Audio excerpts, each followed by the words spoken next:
ಅಧ್ಯಕ್ಷರೇ,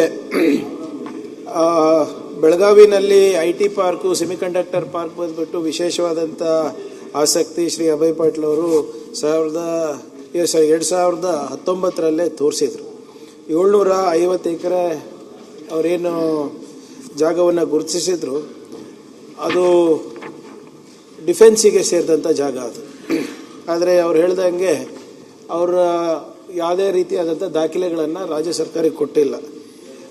8/1/2021, 13/2/2021, 9/9/2021 ಮೂರು ಸರಿ ಈಗಾಗಲೇ ಅವರಿಗೆ ಪತ್ರವನ್ನು ಬರೆದು ಇದ್ರ ಸ್ಟೇಟಸನ್ನು ಕೇಳಿದ್ವಿ, ಉತ್ತರ ಇಲ್ಲ. ಅದಾದಮೇಲೆ ಅಂದಿನ ಮುಖ್ಯಮಂತ್ರಿಗಳು ಡಿಫೆನ್ಸ್ ಮಿನಿಸ್ಟರಿಗೆ ಕೂಡ ಬರೆದ್ರು 21/9/2029, ಮತ್ತು ಅಂದಿನ ಚೀಫ್ ಸೆಕ್ರೆಟರಿ ಕೂಡ ಡಿಫೆನ್ಸ್ ಸೆಕ್ರೆಟರಿಗೆ ಬರೆದ್ರು.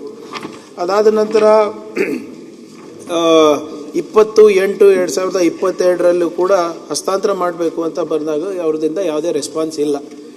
ಅದಕ್ಕೆ ಮತ್ತೊಮ್ಮೆ ಅವರ ಸಲಹೆ ನೀಡಿದಂಗೆ ನಮ್ಮ ಸರ್ಕಾರ ಬಂದ ಮೇಲೆ ನಾವು ಕೂಡ ಪ್ರಯತ್ನ ಮಾಡ್ತಾ ಇದ್ದೀವಿ ಅಧ್ಯಕ್ಷರೇ. ವೈಯಕ್ತಿಕವಾಗಿ ನಾನು ಕೂಡ ನಮ್ಮ ರಕ್ಷಣಾ ಮಂತ್ರಿ ಹತ್ರ ಅಪಾಯಿಂಟ್ಮೆಂಟ್ ತೊಗೊಂಡೋಗಿ ನಾನು ಕೂಡ ಇದನ್ನು ಪರ್ಸ್ಯೂ ಮಾಡ್ತೀನಿ. ಆದರೆ ಅದರ ಹೊರತುಪಡಿಸಿ ಈಗ ಅವ್ರು ಹೇಳ್ದಂಗೆ ನಾವು ಈ ನ್ಯಾನೋ GCC ಇದು ಮತ್ತು ಲೀಪ್ ಪ್ರೋಗ್ರಾಮ್ ಅಂದರೆ local economic accelerator program Belagavi, Hubli, ಧಾರವಾಡನಲ್ಲಿ ಮಾಡಲಿಕ್ಕೆ ಪ್ರಯತ್ನ ನಾವು ಮಾಡ್ತಾ ಇದ್ದೀವಿ ಅಧ್ಯಕ್ಷರೇ. ಇದನ್ನು ನಾವು ಕ್ಲಸ್ಟರ್ ಅಂತ ಭಾವಿಸ್ತಾ ಇದ್ದೀವಿ. Belagavi is also one of the anchors. ಅವ್ರಿಗೆ ಗೊತ್ತಿರೋ ಹಾಗೆ ಈಗಾಗಲೇ ನೇನ್ನಲ್ಲಿ ನವೋದ್ಯಮಗಳಿಗೆ ಉತ್ತೇಜನ ಕೊಡಬೇಕು ಅಂದ್ಬಿಟ್ಟು ಟೆಕ್ನಾಲಜಿ ಬಿಸ್ನೆಸ್ ಇನ್ಕ್ಯುಬೇಷನ್ ಸೆಂಟರ್ಸನ್ನು ನಾವು ವಿಶ್ವೇಶ್ವರಯ್ಯ ತಾಂತ್ರಿಕ ವಿಶ್ವವಿದ್ಯಾಲಯ, ಜ್ಞಾನ ಸಂಗಮ, KLE ಟೆಕ್ನಾಲಜಿಕಲ್ ಯೂನಿವರ್ಸಿಟಿ ಮತ್ತು ಮರಾಠ ಮಂಡಲ್ ಇಂಜಿನಿಯರಿಂಗ್ ಕಾಲೇಜ್ಗಳಿಗೆ ಈಗಾಗಲೇ ನಾವು ಆಯ್ಕೆ ಮಾಡಿ ಅಲ್ಲಿ ಕೆಲಸ ಪ್ರಾರಂಭ ಆಗಿದೆ.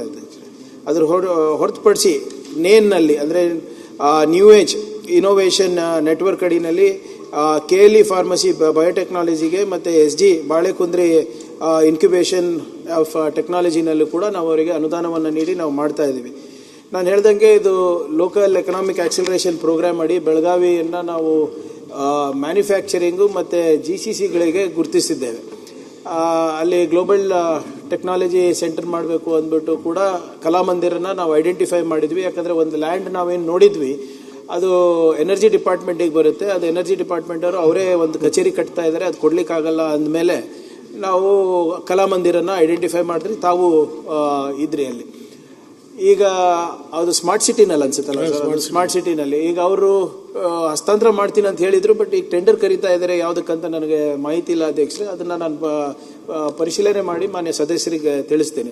ನಮ್ಮದಾದಂಥ ಒಂದು ಜಾಗ ಇತ್ತು, ಆದರೆ ಹಿಂದಿನ ಸರ್ಕಾರಗಳಲ್ಲಿ ಅದು ನಿರ್ಲಕ್ಷ್ಯದಿಂದ ವಾಪಸ್ ರೆವಿನ್ಯೂ ತೊಗೊಂಡಿದ್ರು. ನಾನು ಅಲ್ಲಿ ಬಂದು ಎಲ್ಲ ಉದ್ಯಮಿಗಳ ಜೊತೆ ಚರ್ಚೆ ಮಾಡಿದಾಗ ಅವರು ಇಲ್ಲ ಸರ್, ಲ್ಯಾಂಡ್ ಇದೆ, ಅದು ವಾಪಸ್ ತಾವು ಹಸ್ತಾಂತರ ಮಾಡ್ಕೋಬೇಕು ಅಂದಾಗ ರೆವಿನ್ಯೂ ಮಿನಿಸ್ಟರ್ ಅವ್ರ ಹತ್ರ ಮಾತಾಡ್ಕೊಂಡು ವಾಪಸ್ ಮಾಡಿದ್ವಿ, ನಮ್ಮ ಇಲಾಖೆಗೆ ವಾಪಸ್ ಪಡ್ಕೊಂಡ್ವಿ. ಆದರೆ ಅದು ಭಾಳ ದೂರ ಆಗುತ್ತೆ ಅಂದ್ಬಿಟ್ಟು ನಮ್ಮ ಬೆಟ್ಕಾದವ್ರು ಕೂಡ ಹೇಳಿದರು. ಸೊ ಅದಕ್ಕೆ ನಾವು ಸಿಟಿ ಸೆಂಟರ್ನಲ್ಲಿ ಹುಡುಕ್ತಾ ಇದ್ದೀವಿ. ತಾವು ಕೂಡ ಮಾಡಿಕೊಡ್ತೀನಿ ಅಂತ ಹೇಳಿದರೆ, ಹುಡುಕೊಡ್ತೀನಿ ಅಂತ ಹೇಳಿದ್ರೆ ಖಂಡಿತವಾಗೂ ಹಣದ ಕೊರತೆ ಇಲ್ಲ, ಇಚ್ಛಾಶಕ್ತಿಯ ಕೊರತೆ ಇಲ್ಲ. ಹುಬ್ಳಿ, ಬೆಳಗಾವಿ, ಧಾರವಾಡನ್ನು ನಾವು IT-BT ಹಬ್ಬನ್ನು ಮಾಡಬೇಕು ಅಂತ ಇದ್ದೀವಿ. ಈಗಾಗಲೇ IIIT ಧಾರವಾಡನಲ್ಲಿ ಆರ್ಟಿಫಿಷಿಯಲ್ ಇಂಟೆಲಿಜೆನ್ಸನ್ನು ನಾವು ಪ್ರಾರಂಭ ಮಾಡಿದ್ದೀವಿ. ಮತ್ತು ದೇಶದ ಮೊದಲನೇ ಕ್ವಾಂಟಮ್ ಕಂಪ್ಯೂಟರ್ ಏನಿದೆ ಅದನ್ನು ಕೂಡ IIT ಧಾರವಾಡನಲ್ಲೇ ಹಾಕಿದ್ದೀವಿ. Belagavi also is a hub ಅಧ್ಯಕ್ಷರೇ. ಮ್ಯಾನುಫ್ಯಾಕ್ಚರಿಂಗಿಗೆ ಭಾಳ ಚೆನ್ನಾಗಿದೆ, ಎಸ್ಪೆಷಲಿ ಕಾಂಪೊನೆಂಟ್ ಮ್ಯಾನುಫ್ಯಾಕ್ಚರಿಂಗಿಗೆ. ಅದನ್ನು ಕೂಡ ನಾವು ಲೀಪ್ ಯೋಜನೆಯಲ್ಲಿ ನಾವು ಮಾಡ್ತಾ ಇದ್ದೀವಿ.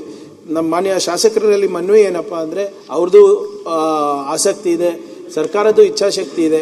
ಸ್ವಲ್ಪ ನಮಗೆ ಅಲ್ಲಿ ಲೋಕಲಲ್ಲಿ ಸಹಕಾರವನ್ನು ನೀಡಿದ್ರೆ 100% ಆಗ್ತದೆ. ಈಗಾಗಲೇ ನಮ್ಮ ಸೇಠ್ ಅವರು ಕೂಡ, ನಮ್ಮ MLA ಅವರು ಕೂಡ ಬೆಟ್ಕಾ ಅವ್ರ ಜೊತೆ ಒಂದು ಸಭೆಯನ್ನು ನಡೆಸ್ಕೊಟ್ಟು ಇಬ್ಬರು ಶಾಸಕರು ಜೊತೆಗೆ ಮಾಡ್ತಾ ಇದ್ದಾರೆ. ಇದು ಒಂದು ಒಳ್ಳೆ ಬೆಳವಣಿಗೆ ನಮ್ಮ ಇಲಾಖೆಗೆ ಅಂತ ಹೇಳಲಿಕ್ಕೆ ನಾನು ಬಯಸ್ತಾ ಇದ್ದೀನಿ ಅಧ್ಯಕ್ಷರೇ. ಈ ವರ್ಷದ ಒಳಗಡೆ ಇನ್ನೂ ಒಂದು 2-3 ತಿಂಗಳಲ್ಲಿ we will give a blue print for Belagavi only sir, based on the local chamber of commerce, based on Betka and also the academia.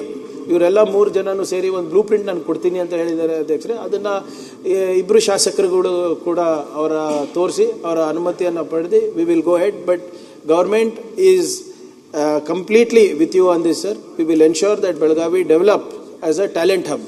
ನಾವು ಈ ಲೀಪ್ ಯೋಜನೆ ಅಡಿನಲ್ಲಿ ಮುಂಚೆ ಏನಾಗ್ತಾ ಇತ್ತು ಸರ್, ಎಲ್ಲರೂ ಬೆಂಗಳೂರು ಪುಣೆ ಅಂತ ಹೇಳ್ತಾ ಇದ್ರು. ಈಗ ನಾವು ಬಂಡವಾಳ ಪ್ರತಿಭೆ ಎಲ್ಲಿದೆ ಅಲ್ಲಿ ತರಬೇಕು ಅಂತ ಇದೀವಿ. ಅದು ಇನ್ನೂ ಈ ವರ್ಷದ ಒಳಗಡೆ ಆಗುತ್ತೆ ಸರ್. ನಿರ್ಭೀತ, ನಿಷ್ಪಕ್ಷಪಾತ, ವಿಶ್ವಾಸಾರ್ಹ ಸುದ್ದಿಗಳಿಗೆ ಮತ್ತೊಂದು ಹೆಸರಾಗಿರುವಂತ ನ್ಯೂಸ್ 18 ಕನ್ನಡ ಈಗ ಆಪ್ನಲ್ಲೂ ಲಭ್ಯವಿದೆ. ದಯವಿಟ್ಟು ಇಲ್ಲಿರುವಂತ QR ಕೋಡ್ ಸ್ಕ್ಯಾನ್ ಮಾಡಿಕೊಂಡು ಆಪ್ ಡೌನ್ಲೋಡ್ ಮಾಡೋದಕ್ಕೆ ಮರಿಬೇಡಿ. ನಿಮ್ಮ ಬೆಂಬಲ ಹೀಗೆ ಸದಾ ನಮ್ಮೊಂದಿಗಿರಲಿ. ಧನ್ಯವಾದ.